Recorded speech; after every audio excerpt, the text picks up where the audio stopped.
All right, everybody. We're going to do some basic training on the radio console here. So the first thing that we're going to talk about are all the different channels that you have right here. You have PD dispatch, PD clear, which is channel 2 on the handheld radios, PD TAC 2 and PD TAC 1, which are channels 3 and 4 respectively. There's also a PD supervisor channel right here that is channel 5 on the handhelds that only the supervisors have on their radio. And then over here you see there's the Biomed, FMS 1 through 4, Safety, Disaster 1, Disaster 2, and then the Colorado Springs and Pueblo repeater. And then down here the APX 1, 2, and 3 are your 3 state networks. So the first thing we'll talk about is patching a multi-select of PD dispatch. So if you come over here to patch, to set up a patch, you would click on that and then you would select the channels that you want to patch. This only needs to be done at one workstation because it's universal.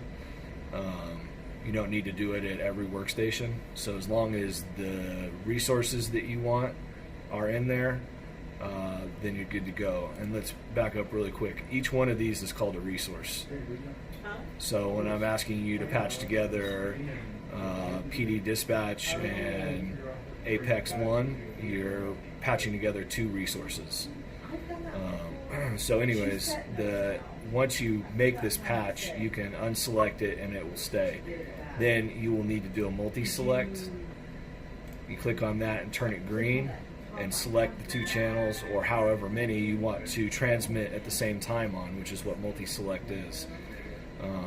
And then you have to leave this in order to make that work. If you click it off and click on that, then the multi-select is not working anymore. So you need to make sure it's on. In order to switch over to another channel, if for example something's going on the main PD dispatch and dispatch needs people to go over to PD clear or to one of the TAC channels, you could either, if you wanted to keep these clear for an operation that's going on and assign a dispatcher to handle PD clear, you could unselect that and change that over there. Now that's their primary channel that will come across their headset. Any box that's in the green will come across your headset. All the other boxes come across your unselect speakers, which is volume is controlled right here. Okay, so all of these are pretty much turned up to a certain degree. You can, like FMS 4, you could turn that all the way down if you wanted to. Do we really care if we hear what's going on FMS 4? Probably not. So you can adjust the volume here as necessary, and then the one speaker down here on the desk, you would adjust the volume as well to hear all this other stuff. And then when you're done and you want to go back to normal operations of PD dispatch, you just go over here and click on this and it'll take you right back to it. That becomes your primary channels again. And that works for all of these the same way. Everything is the same. Safety, if I wanted to go safety be my primary, or disaster 1, that's that right there. Disaster 1's now the primary on your headset and everything else is secondary or unselect, select and unselect.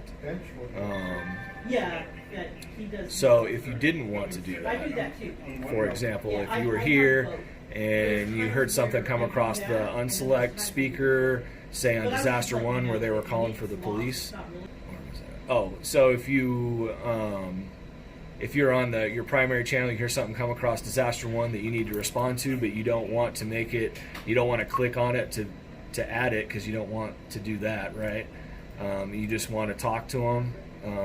You can either switch over and make it your primary on your headset, or you can hit the lightning bolt and that's the instant transmit, and it will transmit over the boom mic that's on the desk. Fairly simple, pretty much the same way. It is the same way for all of these. Anyone, you click on the lightning bolt, that's the instant transmit, and it uses the boom mic. You'll hear everything come across the speaker on the desk, not through your headset. The other thing I want to talk about is emergency alarms and knocking them down.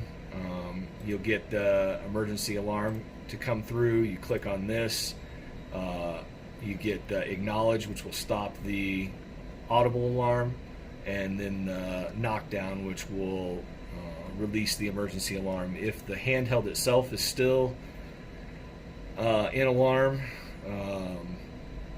when they key up again, you'll get it again. So the officer needs to make sure that they reset their radio once the trouble is over. Everything on PD, dispatch, TAC 2, clear, TAC 1, and supervisor is all encrypted. So you need to make sure that the key padlock, is locked all of the time. The rest of them are not. All of the FMS ones, they are all transmit in the clear. So you'll want to make sure that that's the case as well if you're having any issues. Just basic troubleshooting. Can you think of anything else? Just basics? I don't want to get into anything advanced. The activity log. The activity log here. All of the portables and mobile radios are programmed into the system now, and so when they key up, it'll tell you who it is. So this one is the vehicle radio, 65 Sierra. This is 111 or Sergeant Doyle, 129. Same thing with the FMS. Most of them, we haven't got all of them in yet, but might need to make that bigger so you can read those. But Power 50, Biomed 4, Reefer 1, just so you can see who it is that's calling you. And the disaster, you see the emergency management 13, they have 20 radios and they're just labeled emergency management 1 through 20. W is code white radio, so somebody's using code white 9 right now. You can also tell when somebody keys up on one of these other channels. Over here in the corner, you'll see this speaker thing pop up right here. That'll let you know that somebody's transmitting on that channel.